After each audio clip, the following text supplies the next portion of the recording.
Bismillahirrahmanirrahim. Assalamualaikum warahmatullahi wabarakatuh.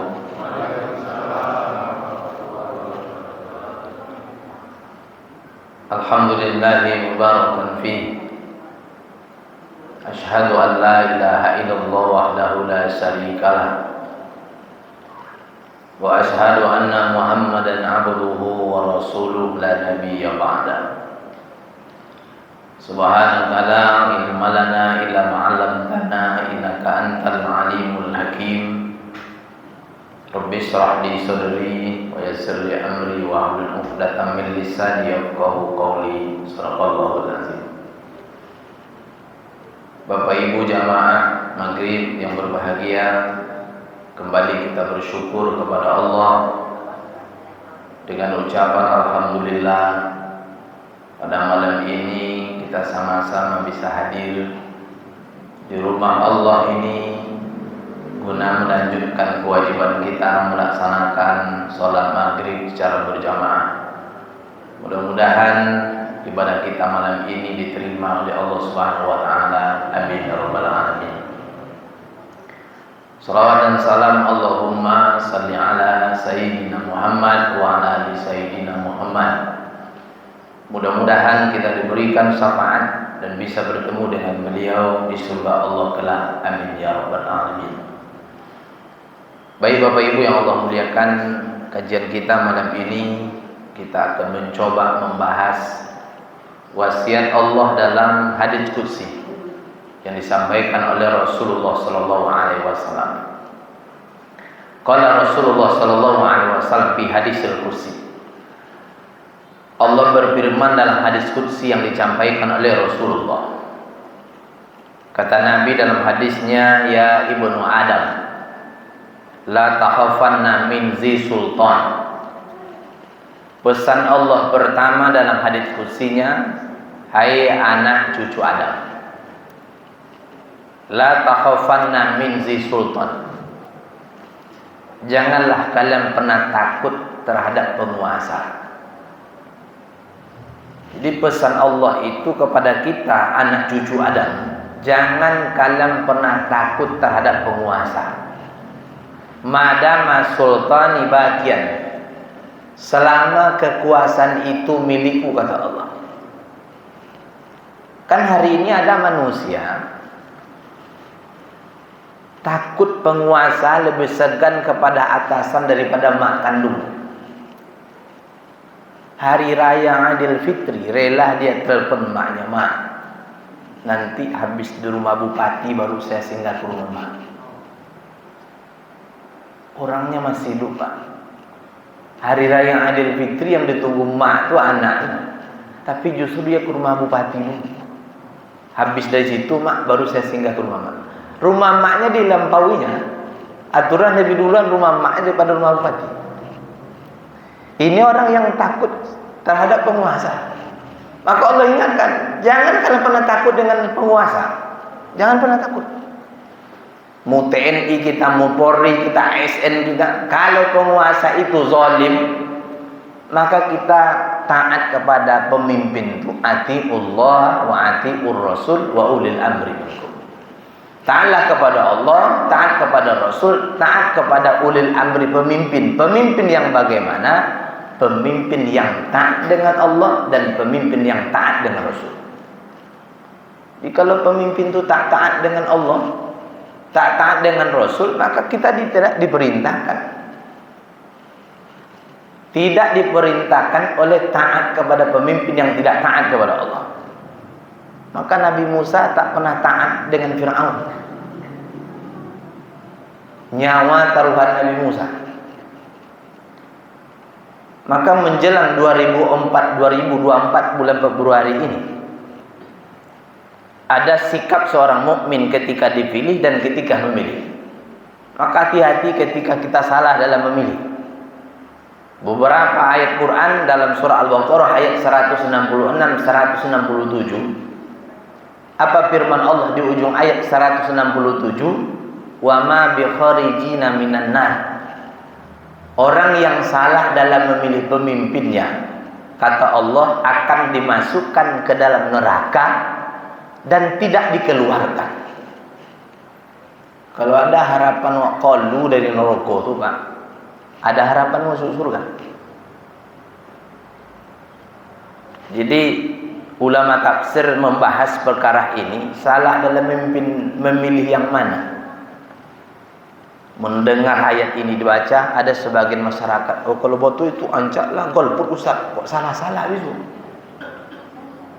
Maksudnya ayat ini menjelaskan ketika kita salah dalam memilih pemimpin yang bagaimana terpilih pemimpin yang musyrik, maka di Al-Quran itu jelas-jelas, hai orang yang beriman, bertakwalah kepada Allah, janganlah kalian memilih pemimpin di antara kalian itu orang Nasrani dan orang Yahudi. Maka pastikan. Maka hari ini Pekanbaru sudah dipimpin oleh 8 yang beragama Nasrani, 8 orang. Begitu banyaknya umat Islam Pekanbaru ini, 8 orang wakil rakyat di DPRD Kota Pekanbaru. 8 orang. Maaf cakap, ada orang Nasrani yang dulu Pak, justru tim suksesnya Ustaz. Justru dulu pernah mondok di pesantren. Saya heran, apa yang dicari Ustaz? Saya kenal dengan orangnya. Udah jelas-jelas agama Nasrani, dia jadi tim sukses.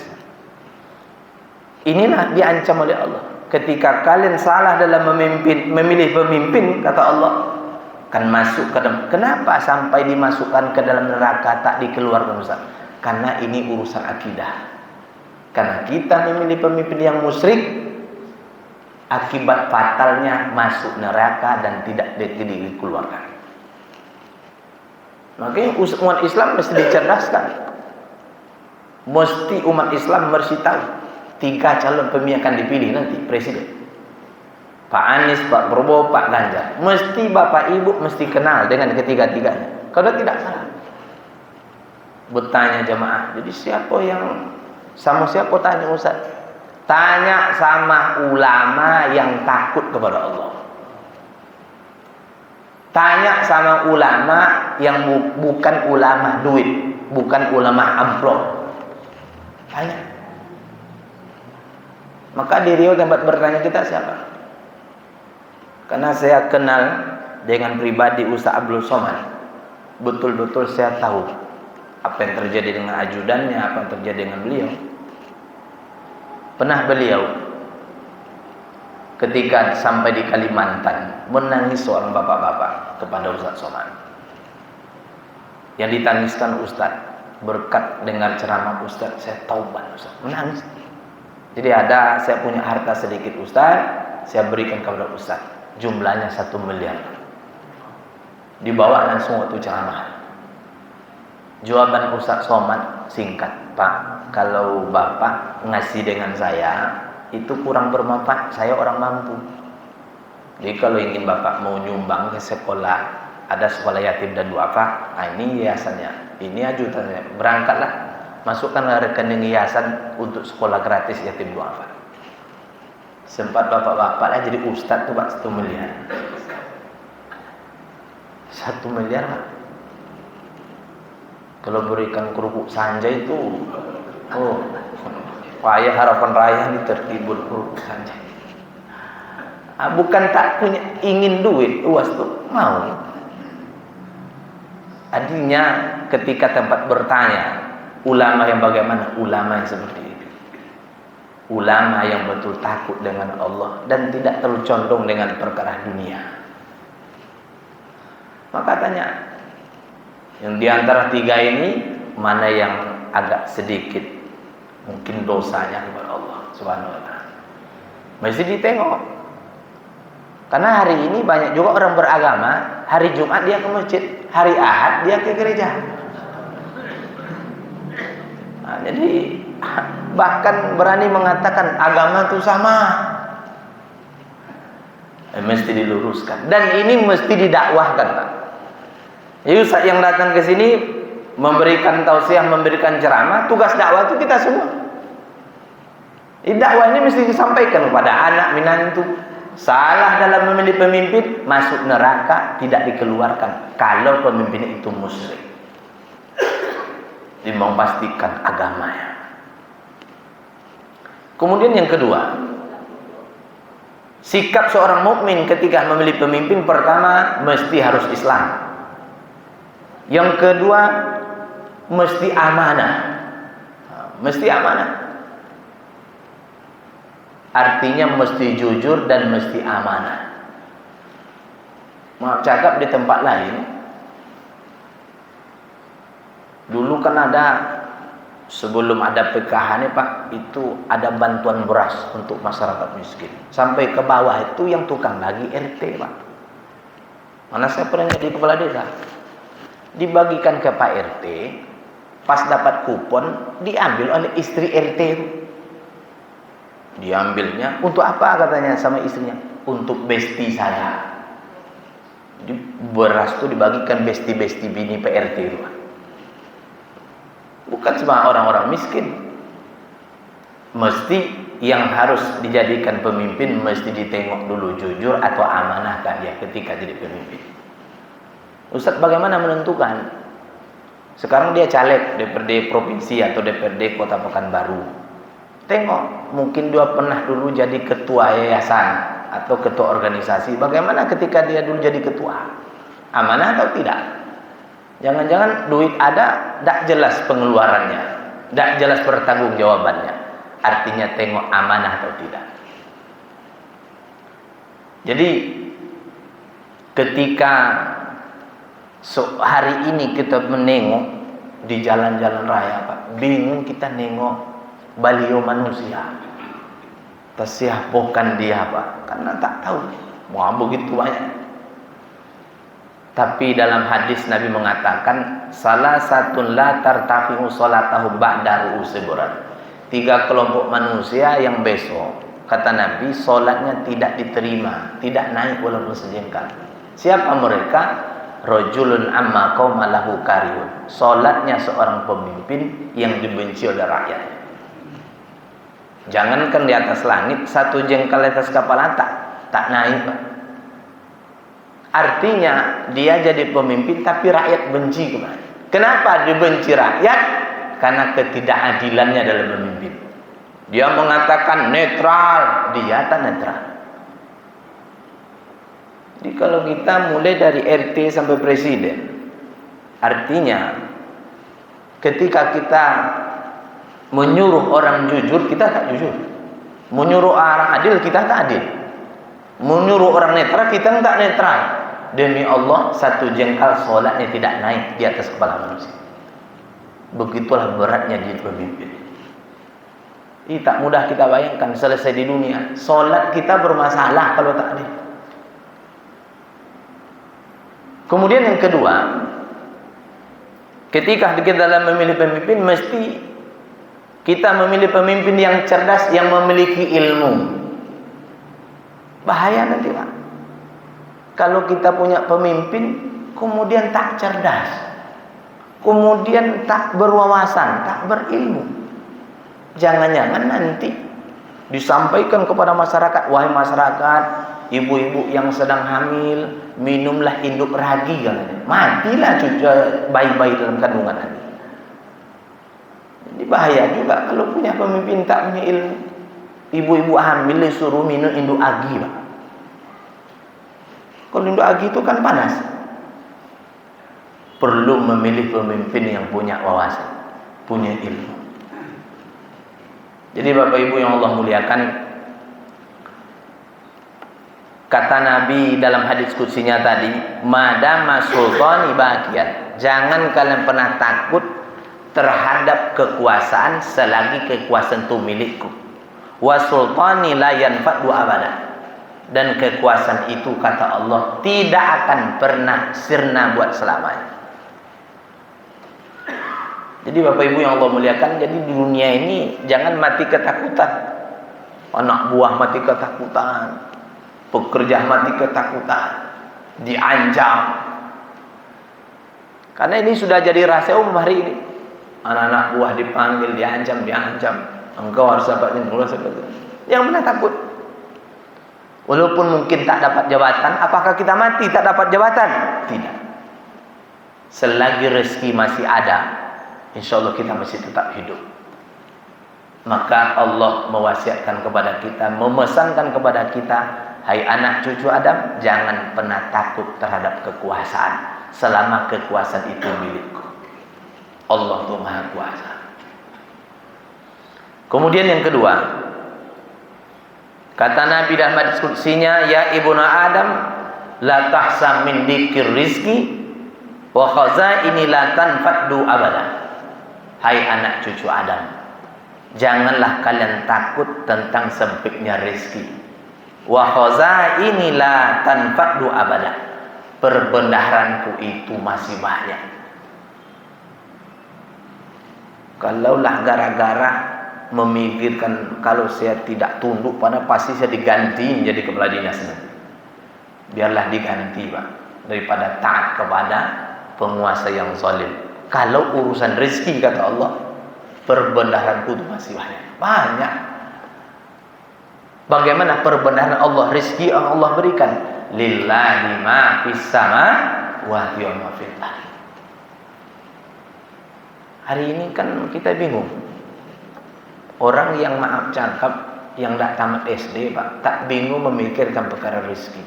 Orang yang tamat S1, S2, kalau sudah mulai ganti gubernur, ganti wali kota, mulai jantungan pun tiba. Nonjok, jantungnya lain bunyi, Pak. Nonjok, bini awaklah sakit, anak jadi sakit. Coba tengok orang-orang yang tukang parkir, Pak.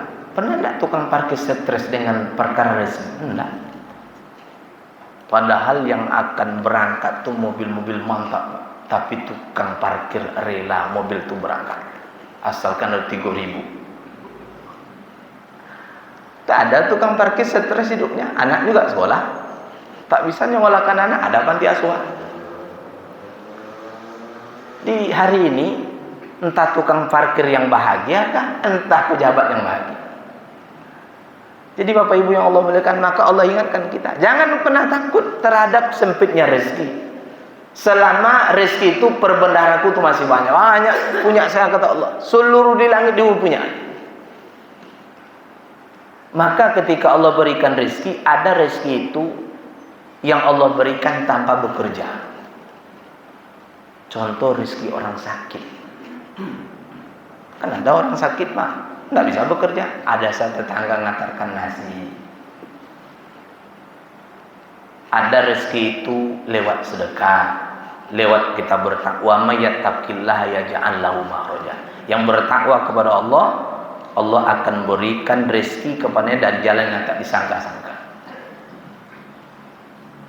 Di ketika kisah saya dengan mak saya, ketika pulang, ketika parkir mobil, saya beri tukang parkir 10. Kata mak, "Oh banyak tuh, kok ada 3.000," kata mak. Jadi waktu itu biarlah mak 10.000. Hanya singgah di Pak Nurdin, Pak. Sudah makan di Pak Nurdin, saya anak-anak sama orang tua, selesai.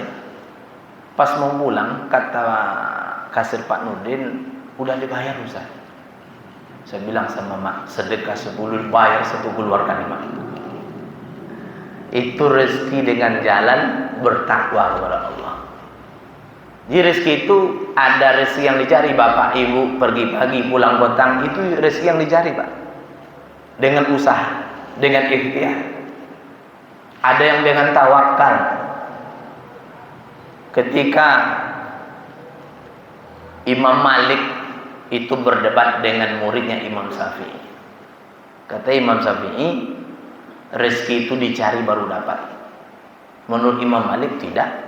Ada rezeki itu yang tidak didapat, dia datang. Akhirnya perdebatan tak selesai. Akhirnya Imam Syafi'i berangkat, nampaklah dia orang yang sedang memanen anggur.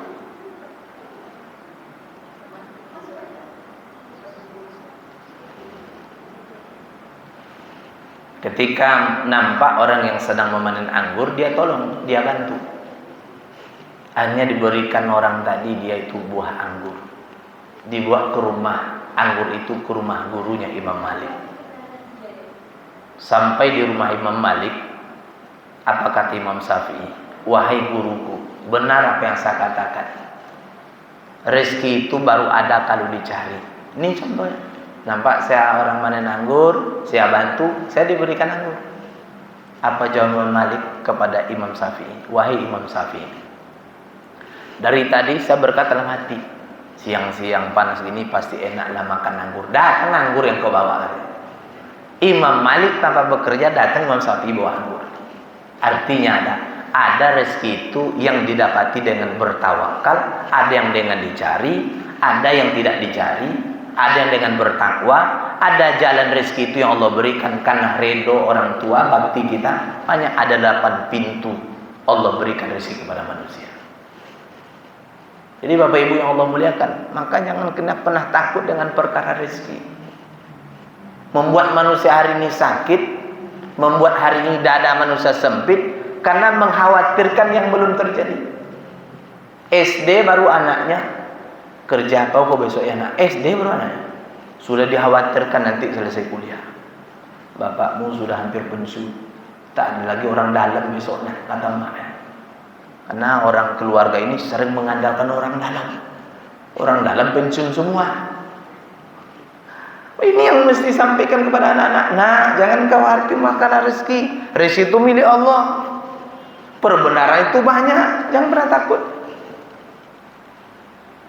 Bayangkan orang tua kita dulu tak tamat SD, bisa menyekolahkan anaknya itu sampai 10 orang aliyah SMA.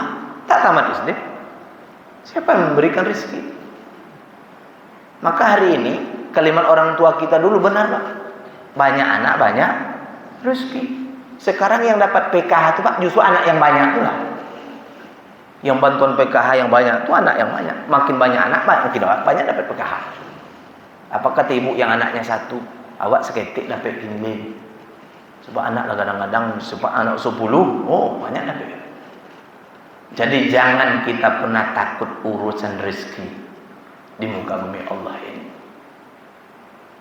Jadi Bapak Ibu yang Allah muliakan, karena rezeki kita itu telah dijamin oleh Allah 50.000 tahun sebelum diciptakan dunia ini. Allah telah tetapkan 1 miliar sampai meninggal dunia itu tetap 1 miliar. Baik kita ambil dengan cara baik ataupun tidak, tetap 1 miliar. Kan bodoh kita rasanya kalau kita mencari rezeki itu dengan cara tipu menipu, padahal Allah juga berikan rezeki sesuai yang ditetapkan. Maka kalau lurus-lurus kita mencari rezeki Allah di muka bumi Allah ini, lurus saja, berkata benar, berlaku lurus, tak ada tipu-tipu, juga tetap segitu rezeki Allah berikan kepada kita.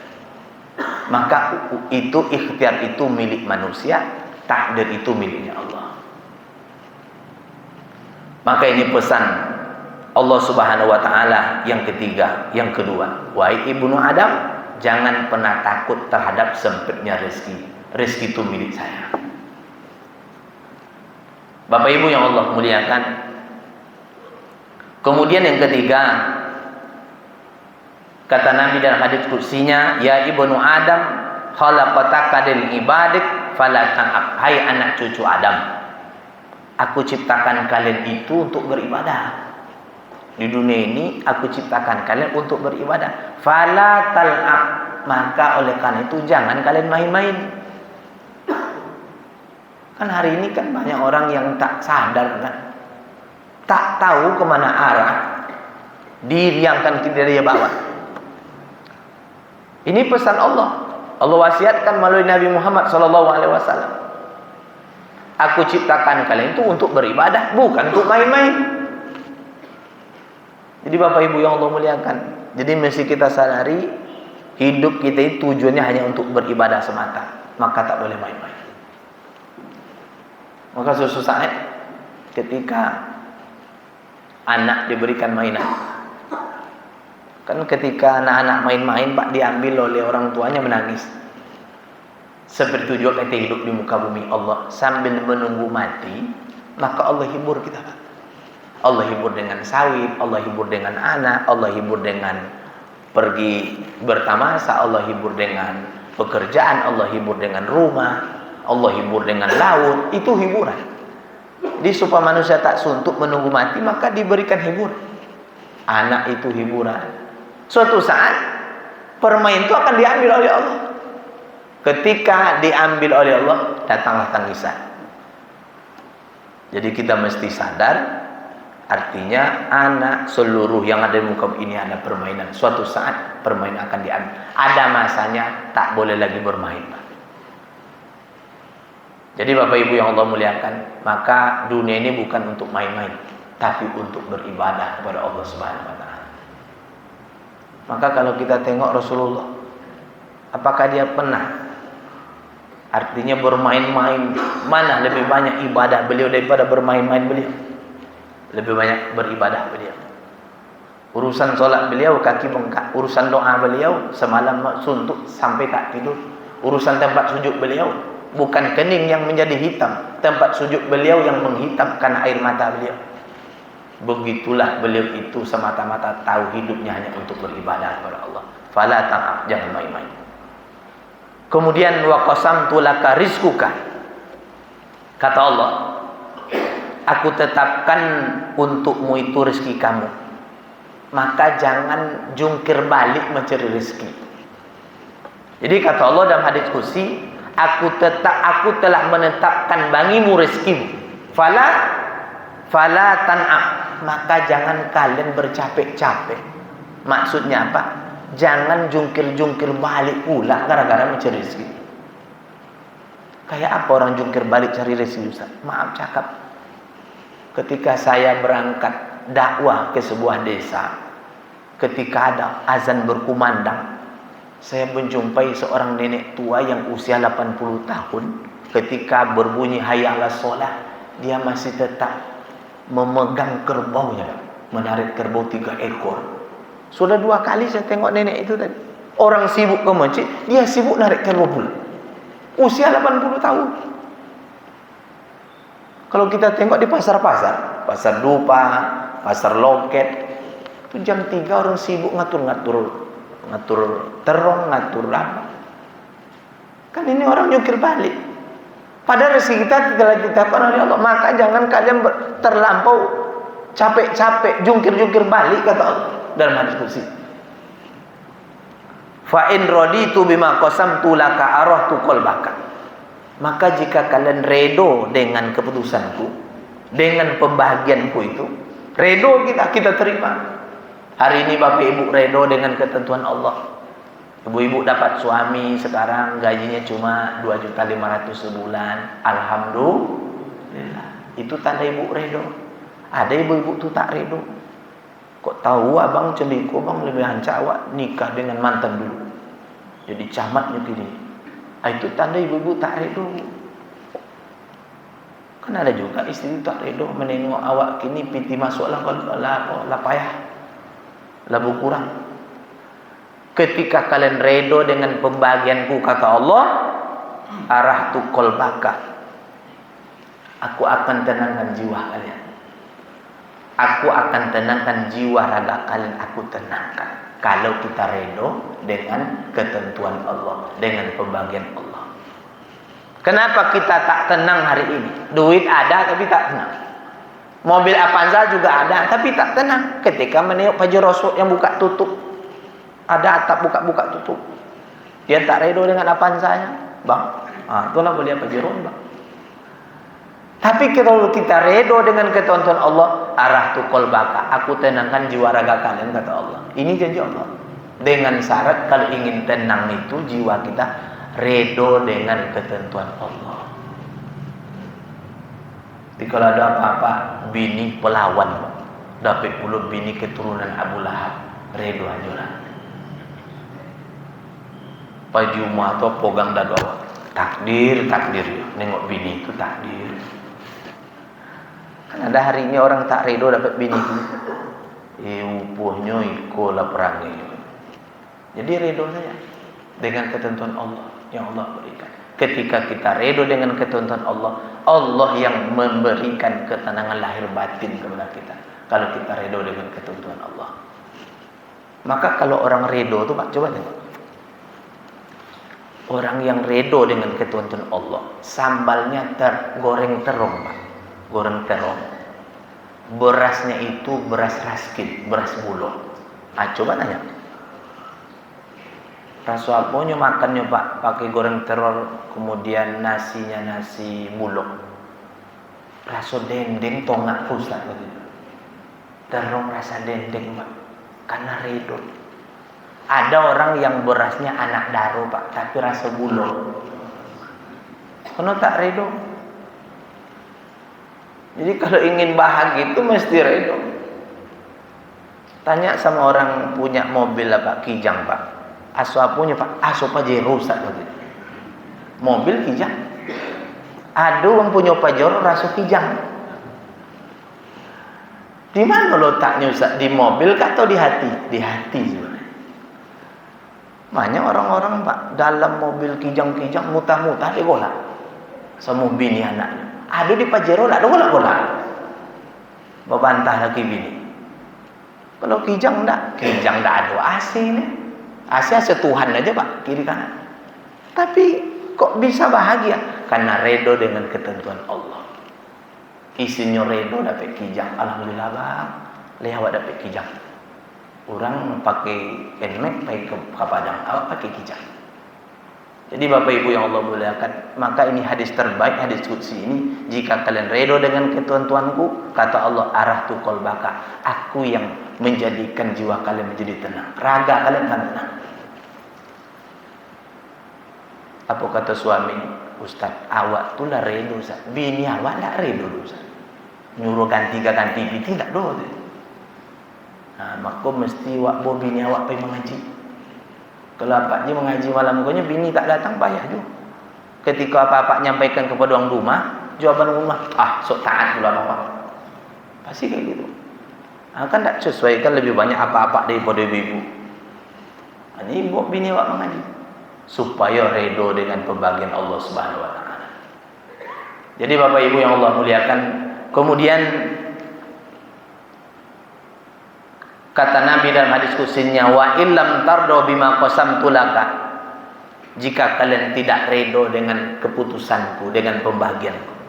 Jadi kalau ada kita tak redo, ya Allah, awak solat rajin ya Allah, tahajud tak pernah tinggal, tapi jualan tak pernah tambah tu ya Allah, piti nak bertambah ya Allah. Tak redo kita dengan ketentuan Allah. La usallatanna alaikat dunia, maka Allah akan bebankan dunia kepada kita seperti binatang melata yang membawa, yang mencari mangsa-mangsa di muka bumi Allah ini. Jadi kata Allah, kalau kita tidak redo dengan ketentuannya, maka Allah bebankan dunia seperti binatang melata. Kita tengok binatang melata, maka bahaya juga ketika kita tidak redo dengan Allah.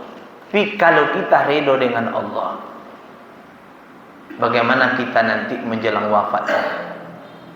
Maka malaikat akan membacakan ayat kepada kita, ya ayatuhan nafsul mutmainnah, irji'i ila rabbiki radiyatan mardiyah, fadkhuli fi ibadi wadkhuli jannati.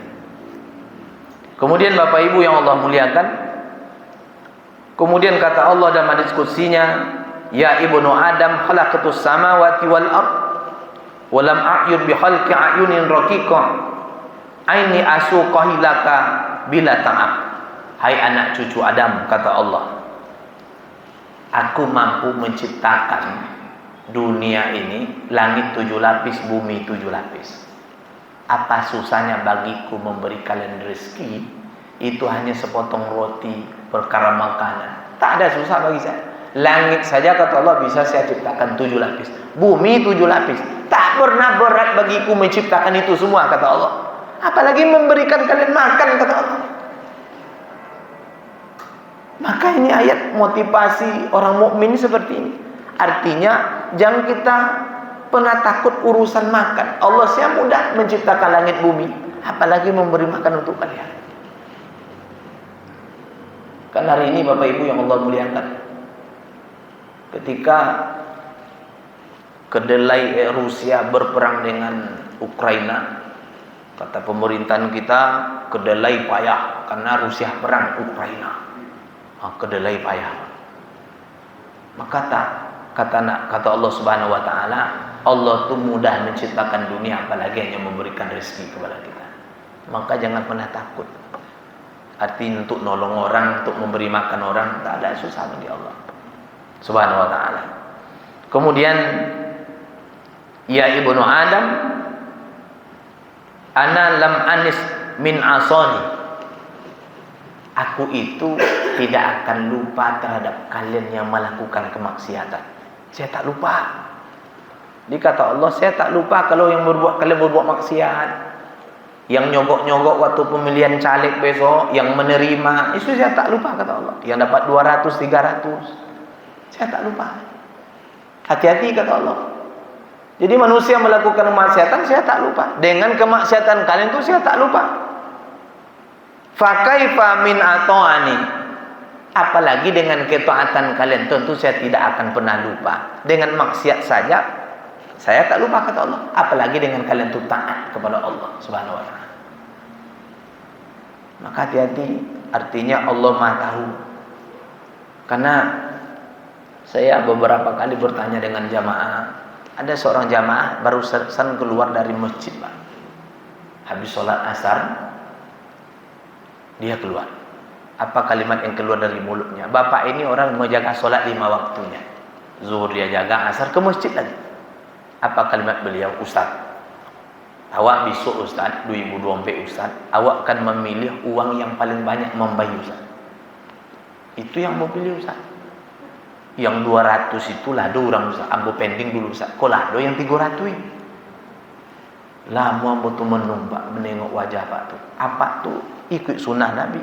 Jenggot iyo, ke masjid lah iyo. Tapi itu yang keluar dari orang yang sholat 5 waktu. Itu kalimat yang keluar. Awak kan pilih uang yang banyak membayar Ustaz katanya. Kalau ada 300 Ustaz, kebetulan di rumah kami ada 7 uang Ustaz.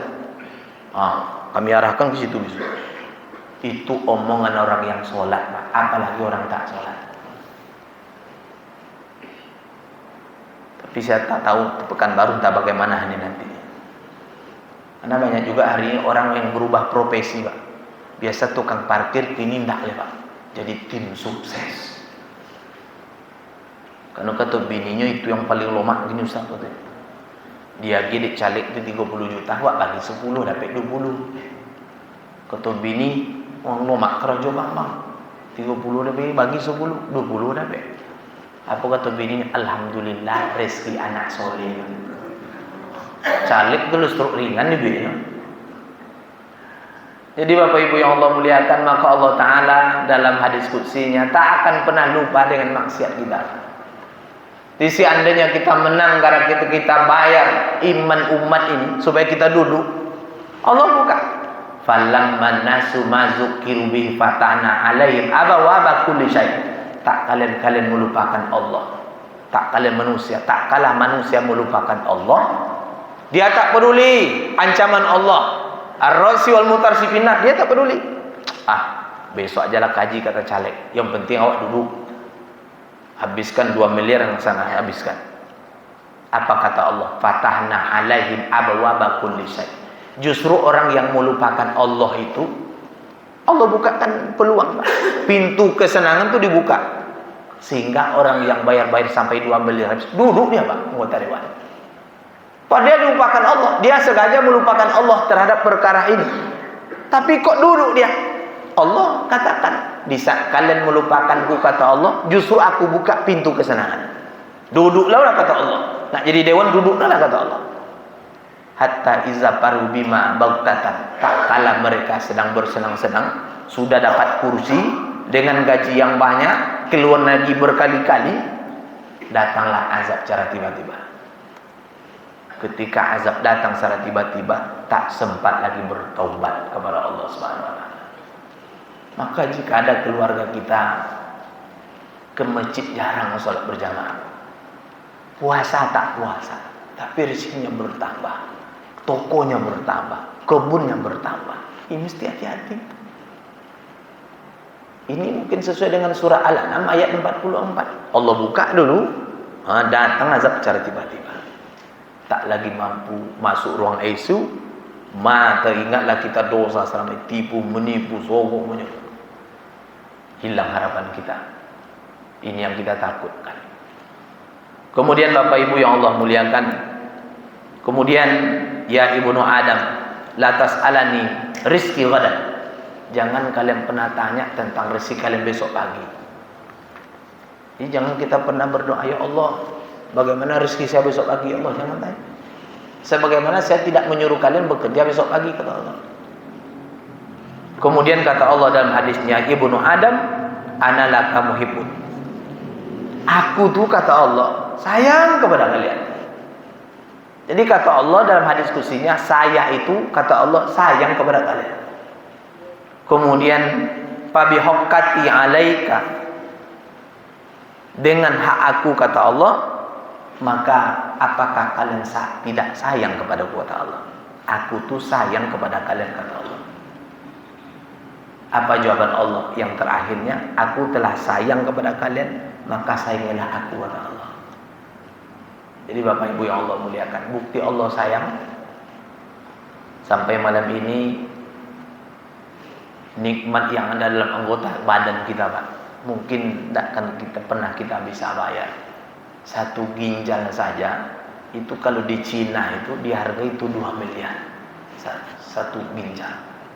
Kan ada cangkok ginjal, ada orang menjual ginjal. 2 ginjal itu sudah 2 miliar, 4 miliar, belum jantung, belum mata, belum lagi urat-urat salep, belum darah lagi. Siapa yang menitipkan sebenarnya? Jadi ketika Allah menitipkan rasa sabar kepada mak kita, Bapak Ibu kan punya ibu, kok bisa sabar orang tua kita tuh, Ustaz? Coba bayangkan, nangis anak jam 1 malam, bangun dia, susukan anak, jam 2 beol pula lagi, pipis lagi, sabar pula dia, jam 3 bangun lagi, nangis lagi. Sabar. Pertanyaannya, siapa sebenarnya yang punya sifat sabar? As-sabur itu siapa sebenarnya? Allah lah sebenarnya as-sabur itu, yang menitipkan sabar itu ke dalam hati nurani orang tua kita. Maka ketika orang tua kita meninggal dunia, kan kita kangen ingin bertemu dengan orang tua kita, rindu. Pada dasarnya siapa sebenarnya yang kita rindukan? Orang tua kita kah? Atau Allah yang memiliki as-sabur itu? Allah sebenarnya kita rindukan. Maka manusia itu mempunyai orang tua kita as-sabur, sabar. Allah yang menitipkan sifatnya ke dalam hati orang tua kita. Bapak Ibu yang Allah muliakan, mudah-mudahan hadis ini membuat kita semakin tidak terlalu mengkhawatirkan perkara rezeki, tidak membuat kita takut menghadapi kehidupan dengan takut sebagai atasan penguasa yang zalim ataupun yang tidak adil kepada Allah Subhanahu wa taala. Mudah-mudahan ada hikmah tos kita pada malam ini. Mohon maaf atas segala kekurangan. Terima kasih atas segala perhatian. Billahi taufiq wal hidayah. Wassalamualaikum warahmatullahi wabarakatuh.